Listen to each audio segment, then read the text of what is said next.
ውጭ ያሉ ነገራቶችን ይገዛሉ አስቡት ይሄ እንስሳ ወፍ ምን አድርጓል በተውሂድ ተቆጭቷል ማለት ነው ካላህ ውጭ ያለ ነገር እንዴት ይመለካል እነዛ ሰዎች በሰሩት ስራ ማለት ነው ስለዚህ ከዛም በኋላ ነብዩላህ ሱለይማን ደብዳቤ ጽፈው እንዲያደርስ አድርገውታል hatta እንደውም ወታደር ላስከትልልህ ወይ የሚጠብቅ እዛ ይሄንን ደብዳቤ አድርሰህ እስከምትመጣ ድረስ ሲባል ምን ጠባቂ ያስፈልገኛል በላይ ላይ ቢስሚላሂር ረህማኒር ረሂም የሚል ያለህን ሲፋ የያዘ ወረቀት ወይም መልእክት ተሸክሚያለ ይባላልና ስለዚህኛም ዲንን ለመርዳት አቅሟለን እንበቃለን አንድን ሰው ከሽርክ ማውጣት አንድን ሰው ካላስፈላጊ ቦታ ጎትቶ ማምጣት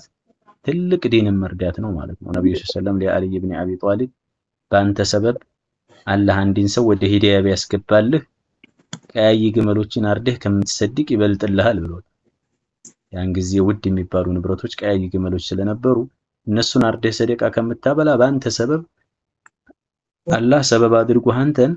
አንድን ሰው ወደ እስልምና ብትመራ ወይም ባንተ ሰበብ አንድ ሰው ወደ እስልምና ቢመጣ ላንተ የተሻለ ነው ብለውታልና ለኛም ስለዚህ መንደለ አላ ኸይሪን ከፋኢሊሂ ነው የተባለው ወደ መልካም ነገር ያመላከተ የሰሪውን አጅር ያገኛል ከሰሪው ላይ ሳይቀነስበት ተብሏልና አንድ እህት አንድን ወንድም ከጠማማ ቦታ ከፈሳድ ቦታ ማላ ያኒ ከሚደረግበት ቦታ ከጥመት ቦታ ወደ ቁርአን መድረክ ብናመጣኛም ተጠቃሚ እንሆናለንና ኢንሻአላህ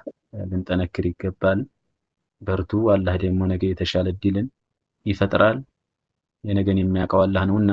የዛሬ ውጣ ውረድ የዛሬ መቸገር ማየት የለብንም ቁርአን ደግሞ የሚቀራው በምቾት አይደለም በችግር ነው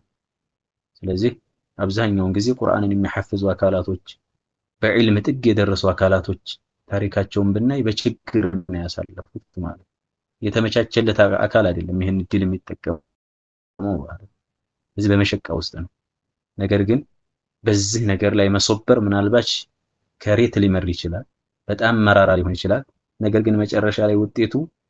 አህላ ሚን አልአሰል ነው ከማር የጣፈጠ ይሆናል ማለት 2 አመት ቅልፋችንን እየተው ከአሰሪ ጋር የጎሪጥ እየተያየን ካሁን ጠሩኝ አልጠሩኝ ይያል ግልጽ ነው መቼ ነው ማከትመው ይያል እየተመኘን በጉጉት ዝደርሰናል አሁን ይሄንን ስናየው እንኳንም ያንን ሁላ ጭንቀት ያንን ሁላ ውጣ ውረድ እንኳንም አለፍኩት ያሰኛል ማለት ስለዚህ ውጤቱ የተሻለ ይሆናልና ኢንሻአላህ አሁንም ነው የምንለው እንግዲህ ኢንሻአላህ ሹክራን ነብዩን ተላክበሮትሽ ኢንሻአላህ ኸይር በዛ ልክ ባንሆን ያው ይሄ ግዴታችን ነው ዋጅባችን ነው አላህ የሰጠንን ነገር የቸረልንን ነገር ባለና ከማስተላለፍ ኢንሻአላህ ኸይር ከተጠያቂነት መዳን ስላለብን ኢንሻአላህ ሹክራን ለኪ በዛ ልክ ባንሆን